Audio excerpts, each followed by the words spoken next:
Nagsimula noong ika-14 na siglo ang kapistahan sa silangan para sa mga martir na ipinakilala ni Santo Efrain.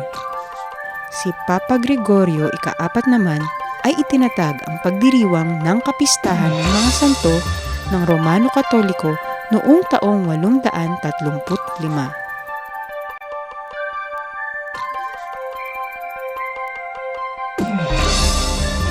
Ang paggunita sa Araw ng Mga Banal ay orihinal na ipinagdiriwang tuwing Biyernes ng muling pagkabuhay na ginaganap naman sa Roma tuwing ika-13 ng Mayo.